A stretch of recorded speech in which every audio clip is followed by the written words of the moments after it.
बिस्मिल्लाहिर्रहमानिर्रहीम। अस्सलाम वालेकुम। बेटे, आज का जो हमारा मौजू है दरख्वास्त नगारी। दरख्वास्त बेटा क्या होता है, इसके लुग़वी मायने हैं अर्ज़ी, गुजारिश, ख्वाहिश या आरजू के हैं दरख्वास्त के। ठीक है बेटा। और दरख्वास्त हम किसे लिखते हैं कि किसी भी इदारा के सरबराह से हम इल्तमास या गुजारिश कर रहे हैं तो उसे हम दरख्वास्त कहते हैं। दरख्वास्त लिखने के बेटा कुछ बुनियादी असूल हैं, पहले हम वो पढ़ेंगे। पहला इसका बेटा जो है असूल वो ये है कि दरख्वास्त को हमेशा नए सफ़े से शुरू करें। आप पेपर कर रहे हैं और आपने पेपर करते हुए इस तरीके से आपने मैनेज करना है अपने पेपर को कि आपकी दरख्वास्त के लिए नया सफ़ा जो है ना आपको मिले। ये इसका पहला रूल है। उसके बाद देखें बेटा, दाएं तरफ जब आप लिखना शुरू करें दरख्वास्त को, ये देखें तो इसके ये दाएं तरफ एक या दो अल्फाज की जगह आपने छोड़नी है।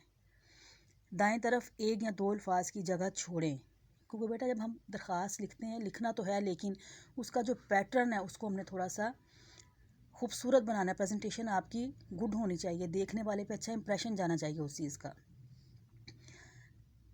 जनाब और साहब में से एक लफ्ज़ लिखें।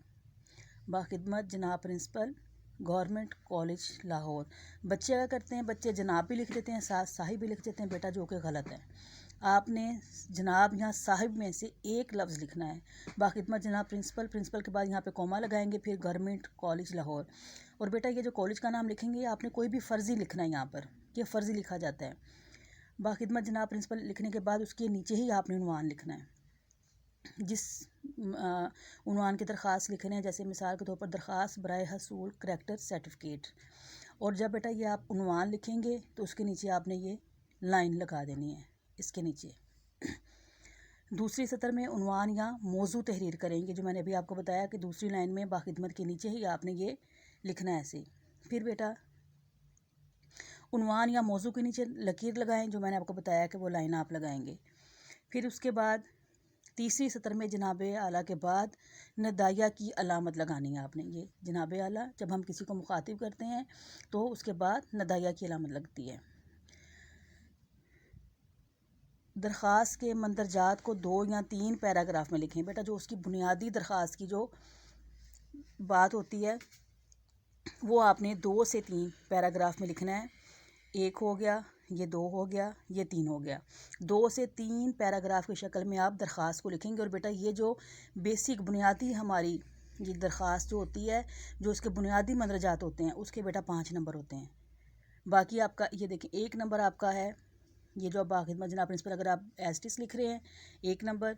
फिर आपने उन्वान लिखा है 1 नंबर, जनाब आला लिखा है 1 नंबर। 5 नंबर आपके इसके बेटा। इसको आपने पैराग्राफ की शक्ल में लिखना है। पहली 3 सतूर में दाएं तरफ बराबर जगह छोड़ेंगे। देखें हमने पहली 3 सतूर में देखें बराबर जगह हमने छोड़ी है, ये सीक्वेंस हमने बरकरार रखा है। उसके बाद बेटा देखें दरख्वास्त के आखिर में इंतहाई बाई जानब अल अर्ज़ लिखें। ये देखें बाएं साइड पे आपने अल अर्ज़ लिखा है। अल अर्ज़ के नीचे आपका ताबिया फरमा शागिर्द, नाम अपना फ़र्ज़ी लिखेंगे, अलिफ बे जीम, साले अव्वल, रोल नंबर 1। ये आपकी 1 2 3 4 लाइन्स में आपकी ये चीज़ें आएंगी।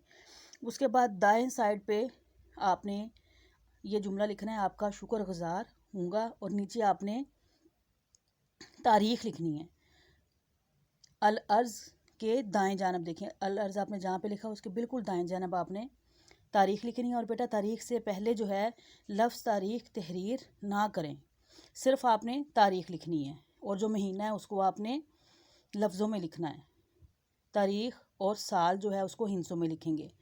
दरख्वास्त में 5 नंबर बेटा मवाद के, जो मैंने आपको बताया मंदरजात के होते हैं, और 5 नंबर तरीक़ेकार के हैं। 5 नंबर ये तरीक़ाकार होता है। ये जो हम चीज़ें लिख रहे हैं इनके, अब 1 नंबर जो है ये तारीख़ का है आपका, और 1 नंबर आपका अल अर्ज़ का है। तो ये 5 नंबर इनके हैं और 5 नंबर आपके मवाद के हैं। और दरख्वास्त बेटा, दरख्वास्त का जो आपने लिखना है कम अज़ कम 1 सफ़ा और ज़्यादा से ज़्यादा 2 सफ़ात पर हो। कोशिश करें कि 1 सफ़ा या 1.5 सफ़ा से आप ज़्यादा ना लिखें।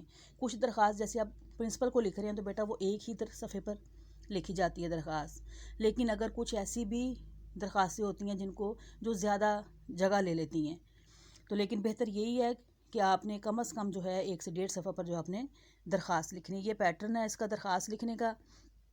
और बेटा आपके जो सिलेबस में दरख्वास्तें हैं वो 10 दरख्वास्तें हैं आपकी। ये पैटर्न बेटा मैंने आपको बताया, तो अब आप लोगों ने ये 10 दरख्वास्तें जो हैं आप लोगों ने बेटा ये लिखनी है। डेली की एक एक करके लिख लें।